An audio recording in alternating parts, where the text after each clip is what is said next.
Hi everybody, how's it going? We've been talking about heroes, and here's a picture of Brad Pitt, and he's playing the part of Achilles in the 2004 movie Troy.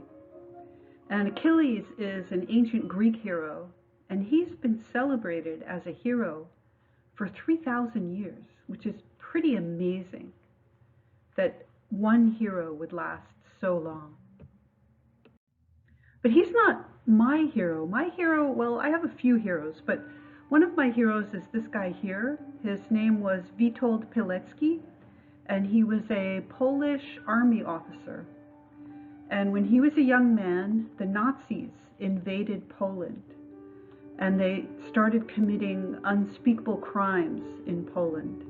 And the Nazis set up a concentration camp called Auschwitz, where they would eventually murder over 1 million human beings. And Witold Pilecki did something pretty amazing. Witold Pilecki actually volunteered to be smuggled into Auschwitz as a prisoner so that he could gather information and so that he could lead an uprising. And I just think that's awesome. And Witold Pilecki's entire life was similarly heroic. And if you're interested in this story, there's a really great book about Witold Pilecki. It's called The Volunteer, and it's won all kinds of praise. So if you're looking for a hero, I can't recommend anything more than I recommend this book. But we have other heroes. We have heroes who wrote papers for our class, and so let's have a look at those papers. But first, we'll look at the questions that I asked you that last week, and I'm going to give you some answers. And I'm going to ask you to write in your notes some of the material that I'm giving you, and I'll tell you exactly what I want you to put in the notes. And you can create the notes as a Microsoft Word document, and you can attach it to the journals section of Blackboard. So the first question for you is, what is a redundancy? And so I'm going to give you the definition of a redundancy right now. A redundancy is when a writer says the same thing twice. People or someone in need. I'm young, I'm at an ignorant age. I work in a store, I work in ShopRite. I'm going to school, I'm going to County College of Morris. You're just repeating yourself. You're just saying the same thing twice. This is something that beginning writers do all the time, and it really undermines your writing. It really hurts your writing. So what you should do is, after you've written something, you should put it aside and then go back to it and delete the redundancy. Cross it out. Just erase it. So the question number one that I want you to put into your notes is, I want you to put the definition of the word redundancy, The definition of the word redundancy is when a writer says the same thing twice. Question number two, what's the solution for a redundancy? The solution is to delete the second time or the third time you say something. So what are we going to do with the first highlighted area? For people or someone in need, just delete the word people. Just say putting words together for someone in need. The second redundancy, I'm young, I'm at an ignorant age. Just delete.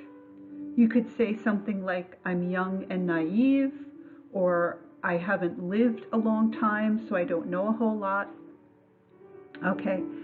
The next problem is the next sentence that's highlighted, and this is question number 3, and I want you to put this in your notes. When I work for my father, I mulch, drive trucks and machines. This author has 3 items in a series. First of all, when you have 3 items in a series, those 3 items should be separated by commas. So this author eliminated a comma, so we need to add a comma. But the 3 items in a series, and again, this is question number 3, so please put this in your notes. The 3 items in a series should always be the same part of speech. 3 nouns, I like apples, pears, and oranges. 3 verbs, I like to ski, to swim, and to play tennis. 3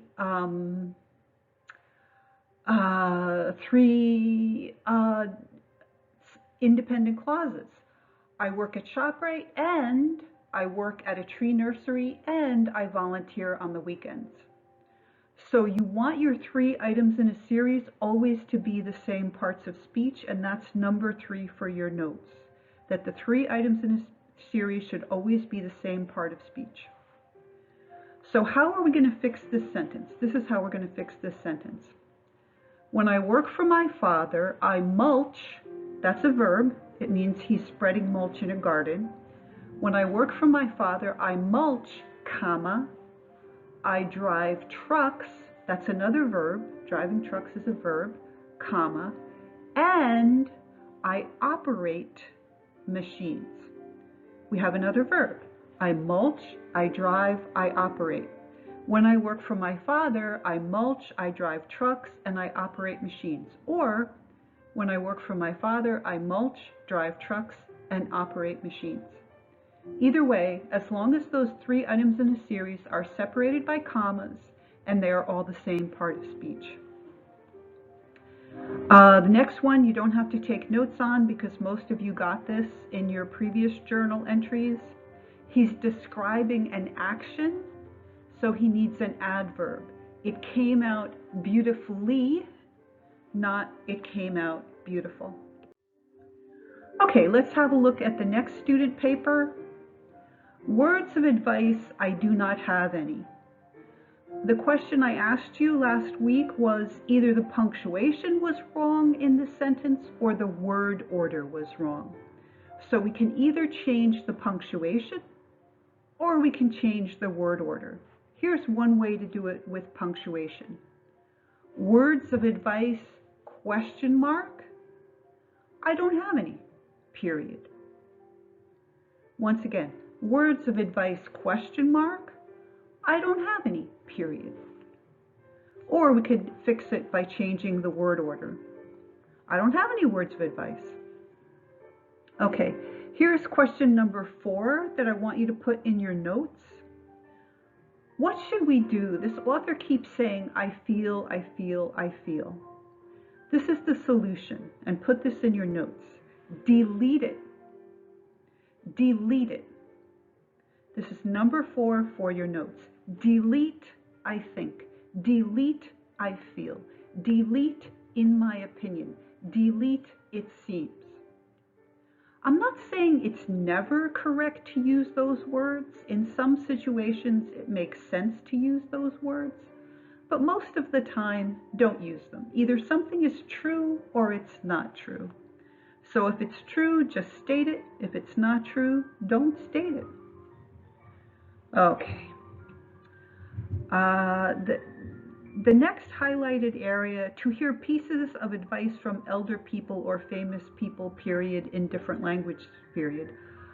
I don't really know what this author is trying to say, so I don't really know how to fix it. But I know that in different languages is not a sentence. You don't have a noun, you don't have a verb, so he shouldn't have a period there.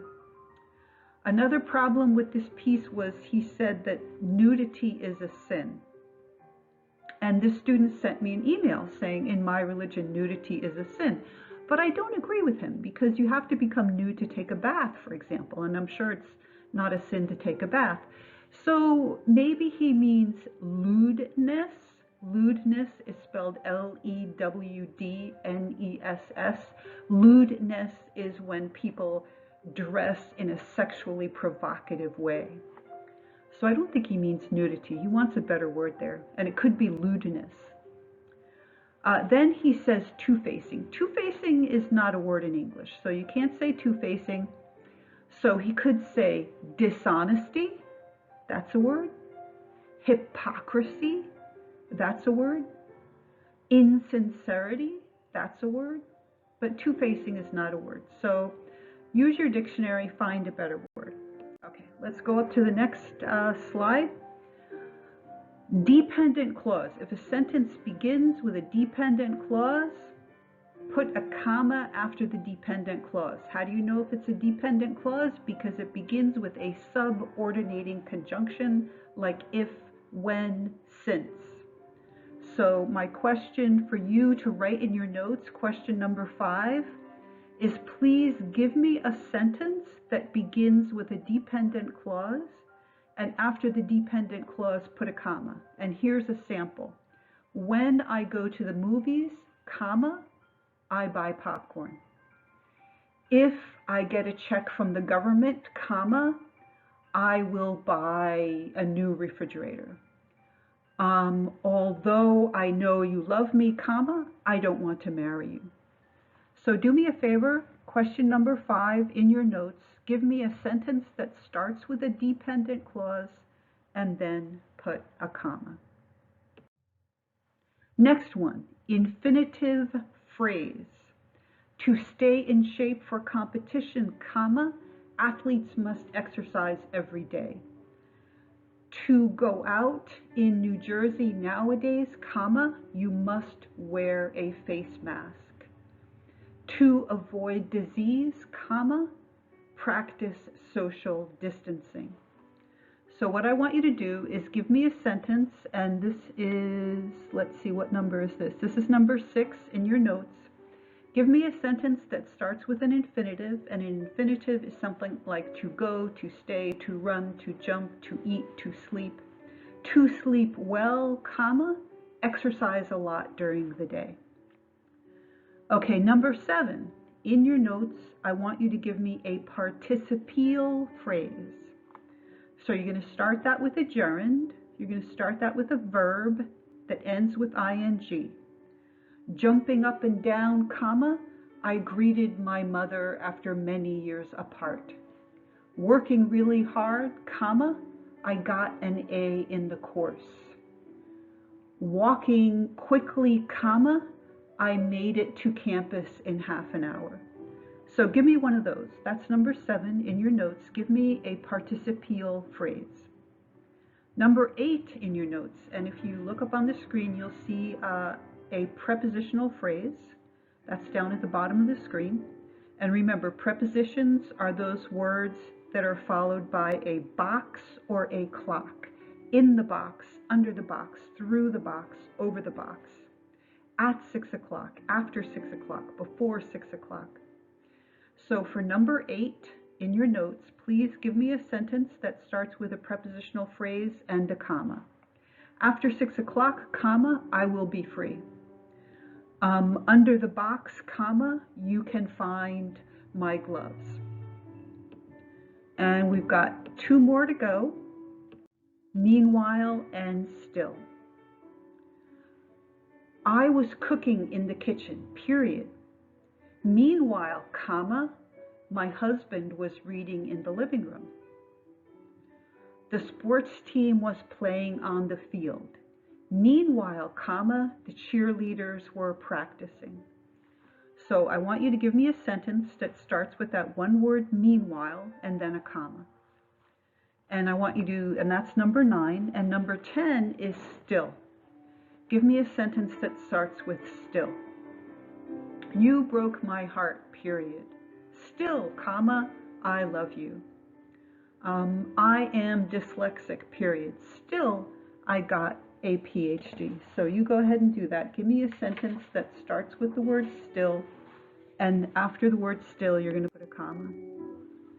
Okay, now we're going to start looking at some of your papers, and this I think is like the 4th video that I've done where I put your papers on the screen and I talk about your papers. And I don't really have a system for selecting which students' papers I'm going to talk about. So if you would like me to talk about your paper, send me a private message and I will talk about your paper. Okay, here's the first paper we're going to talk about today, and this is by one of your fellow students. I left for boot camp a little more than 5 years ago now. I was in the U.S. Army for over 3 years and have been overseas to Qatar and Afghanistan. My time in the military held some of the roughest moments I've ever had to endure. but I have never once looked back and regretted my choice, because it really shaped me into the person I am today. I could list as many reasons to not join the military as I could to join, but at the end of the day, it was a life-changing experience, and I am grateful for it. All this being said, one thing I have heard a lot in regards to this part of my life is the term hero. I remember being overseas and receiving letters from first graders thanking us for our service and calling us their heroes. To this day, I still have people I've never met thanking me for my time serving the country. And each time it never fails to make me slightly uncomfortable, no matter how much I appreciate it. I always believed a hero was someone who saved lives, who put altruism above everything else, and whose purpose was to serve others for the sake of the greater good. I grew up on superhero movies and action books, and the idea that a real hero put everyone else before himself. I never felt that way while in the military. I never felt like I was putting others before myself as I internally cursed out my country for making me endure such physical hardships. I never felt like I was the epitome of altruism as I woke up at 4 a.m. for 3 years straight, wishing I had made a different choice in life. I have thought about this for a long time, whether I am deserving of those thanking me for my service. But at the end of the day, I did what most won't, and it makes me proud to look back at what I have done for this country. I still won't refer to myself as a hero, and probably never will, but it makes me proud to say that I have put my life on the line for the sake of others and this country. I am not a hero, but I have done the best I can and will continue to do so for the rest of my life. So, my next question for you is number 11, and please put this in your notes. What did you think of this piece? What did it make you feel? What did you like? What do you wish the author did differently? Write at least 3 sentences. And you can pause the video and you can write your 3 sentences. I'll tell you one thing I wish the author had done differently. I very much liked this piece. I liked the honesty. I liked the focus. This author wrote about one thing about his life in the service and whether or not that makes him a hero. I do wish the author had paid more attention to rules about commas and where commas go, because there are some prepositional phrases here that need some commas. But other than that, I really liked this piece, and I'm glad I got a chance to read it. Okay, let's look at another piece. I was sound of sleep, and the raindrops hitting my window was soothing. It was 1 in the morning on the 13th of March, and suddenly loud tones disturbed my head. I recognized the tones were coming from my pager, and it only meant one thing. It was a fire call. I didn't think too much of it because nothing ever happens in Boonton Township, so I lied my head back down. Then the tones began again, but now more voices had been calling out for help. As I listened, I heard the name of my street come out of the pager, but it was the house behind mine. I got out of bed, got my socks and shoes on, and prepared for the worst. As I walked out of my room and into the kitchen, I noticed the lights weren't on, but the room was still brightly lit. Then I glanced outside the window and my heart dropped. The house behind mine had been engulfed in flames. I quickly rushed back to my bedroom and looked for my keys on my desk. As I was looking for my keys, I began to shout, "Structure fire," being sure to wake up my dad, who is also a firefighter. My dad and I met in the driveway and drove to the scene to suit up. As I ran toward the blaze, the fire department was already on scene.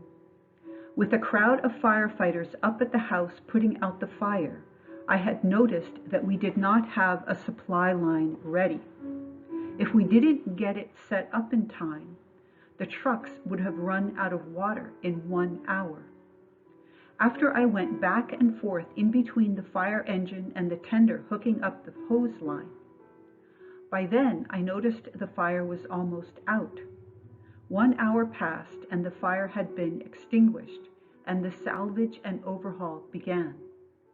2 other firefighters and I entered the house and noted that the walls were charred up. We began demolishing walls, looking to see if the fire had spread, and luckily it hadn't. As I left the house, I saw that everyone was looking tired and sweaty. Then I noticed that no one was handing out bottles of water, so I began to. As I handed out bottles, everyone was grateful for it. We ended up saving 50% of the house that night, and to this day it's being repaired. Even though I didn't seem like a hero on the scene or the front line putting out the fire, I felt like a hero because I managed to keep everyone standing and from passing out on the call. It was just a bonus that no one went home in an ambulance. Okay, question number 12. What did you think of this piece? What did it make you feel? What did you like? What do you wish the author did differently? Write at least 3 sentences. And if you want, you can pause the video so that you can write your 3 sentences analyzing this piece. I'll tell you what I liked about this piece. I liked just about everything. I'm really happy to see improvement in this student's writing. One thing that the student really needed to work on was spelling, and I see that the spelling in this piece is much better than in previous pieces. The word charred is spelled incorrectly, and there's a couple of other small errors. But for the most part, this is really a great improvement over previous writing. Another thing that I really liked about this piece was economy. What does economy mean? Economy means that you don't have any more words than you need. This student does not go off on any tangents. He does not start talking about other topics. There's no redundancy, at least not that I noticed. He's not repeating himself. So the economy here is terrific. And this kind of economy comes from editing yourself. You write something, you put it aside, you go back, you delete any redundancy, you delete any tangents. You only keep the words you need. The third thing I really liked about this piece was movement. This piece moves from beginning to end. It's a straight line. It's a story. It has a beginning, it has a middle, it has an end. There's no going backwards. There's no going off on some other topic. So yes, I really want to praise this piece. Okay, let's look at our next piece. My hero is not fictional. She is a true fighter who never gives up. She is my mother. We are from Ecuador, a very poor country. It's very difficult life to survive being a single mother with a baby. I was only 2 months old when my father abandoned both of us. He never came back looking for us. Since that moment, my superhero had struggled. She had to deal with a lot of obstacles like bad people. For example, there was a lady who wanted to trade me with Stove, Do my mom poverty. Also with her own sisters that called her the black sheep of the family. But that didn't matter to her. When I was 2 years old, the hardest decision was to leave me behind with my grandparents in Ecuador. When I got sick, she had no money to take me to a doctor. That's when she made the decision to come to USA. My hero had to cross the Rio Grande, which is the border between Mexico and USA. The river is infected with dangerous chemicals, and a lot of people had died swimming, trying to cross the river. She walked for 2 days in the desert without food and water. Also, the desert is filled with poisonous snakes and coyotes. The journey took about 2 months to reach USA. She came as illegal to USA looking for a better life for both of us. During her journey, there were many dangers like being raped by human trafficking. A lot of people had lost their lives in the desert. You could get disoriented or get left behind in the desert alone. When she arrived in USA, nothing was easy. The problems she had to face in new country were the language, culture, and distance from her loved ones. She started working as a nanny in Kinnelon for a rich family who had 2 small children, a girl and boy. During the time in USA, she worked very hard. Her goals were to be together again forever and never be separated again. The sacrifices she made were worth it. After 5 years of being separated, we were united once again. When I saw my mom after 5 years at the airport, I was very happy to be in her arms. Finally, I have one of my parents to protect me. I'm very grateful to God for giving me the opportunity with my mom, who is a warrior. There were many parents who come to this country and never goes back. This is my hero who never gives up. She always tells me if you want something, you have to fight for it. Here I am trying to make my hero proud. Also to be thankful for everything she had done for me by studying to be a nurse in the future. Okay, so what I would like you to do right now, and let's see, I guess this is number 13. I think it's number 13. Tell me, what did you think of this piece?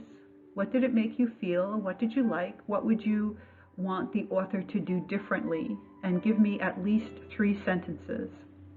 And you can pause the video and write down 3 sentences. Tell me what you like about this piece.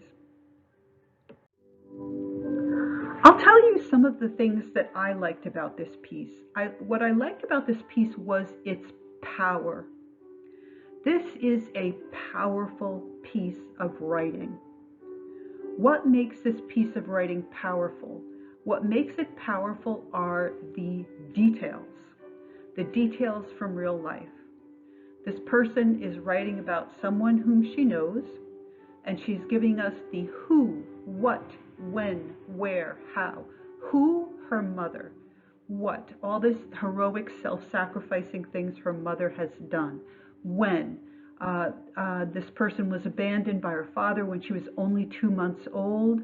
Where? In Ecuador. Also where? The Rio Grande River and the desert.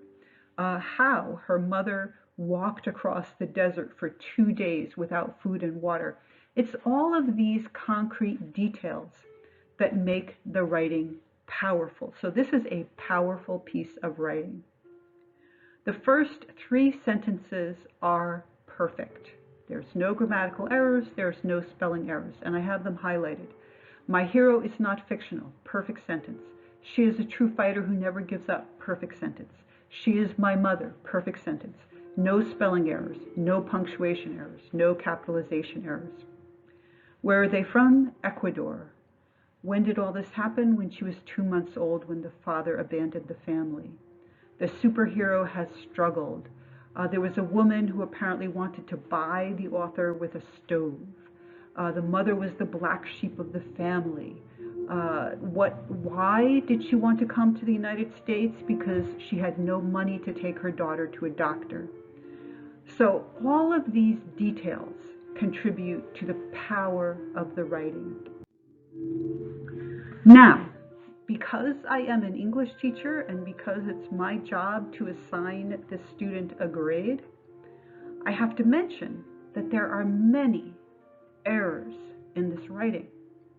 And I am going to recommend to this student that this student take some measures to correct these errors.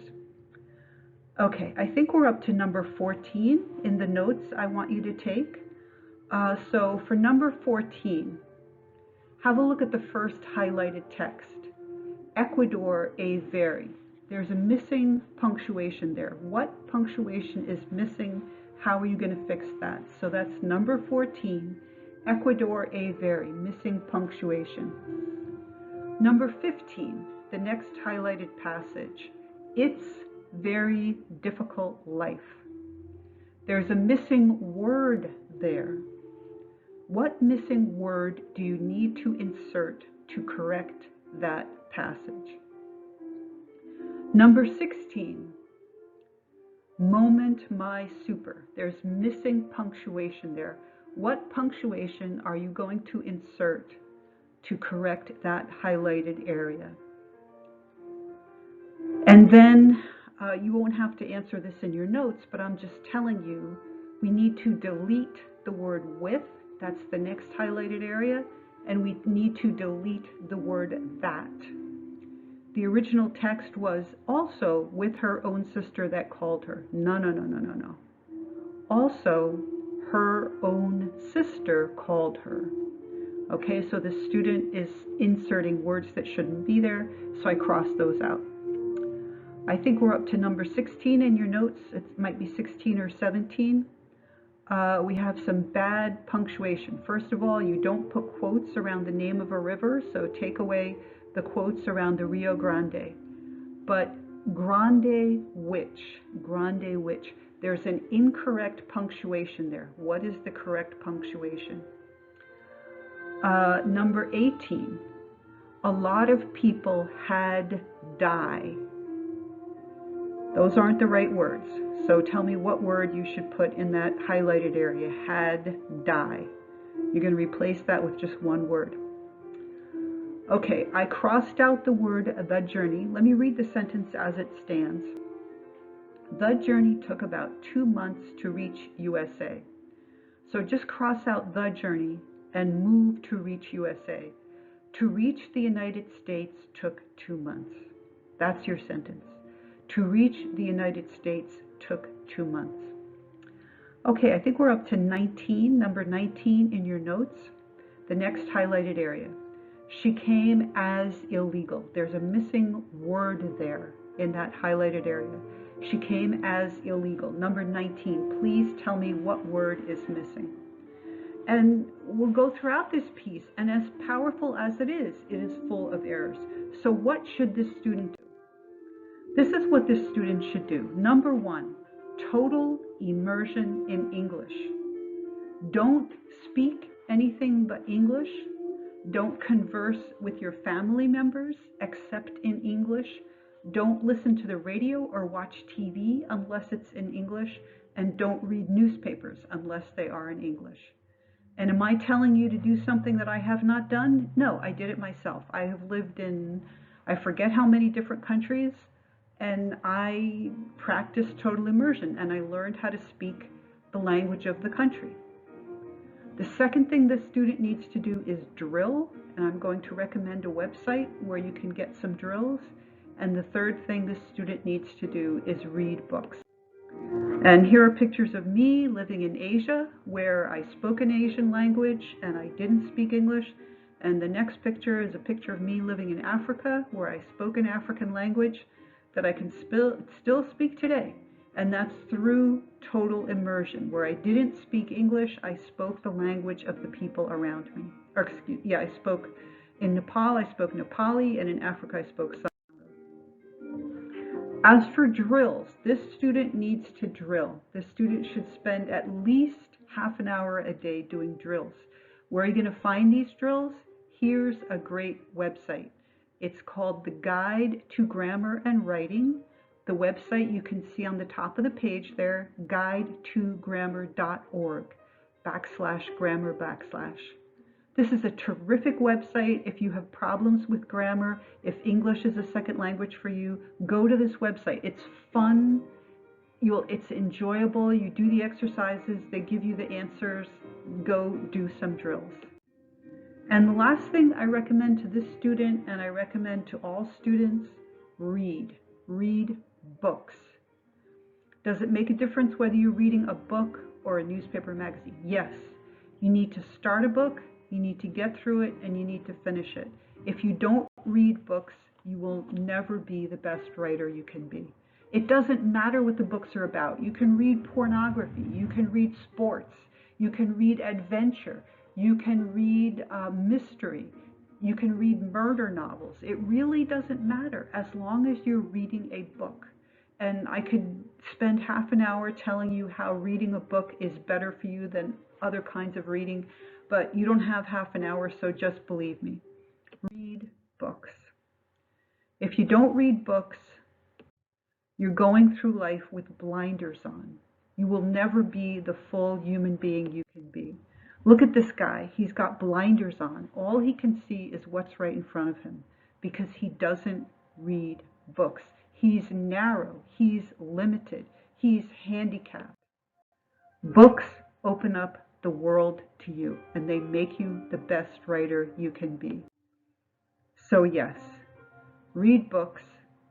And after you read books that other people have written, you can write your own book telling your own story in language that honors the power of your story.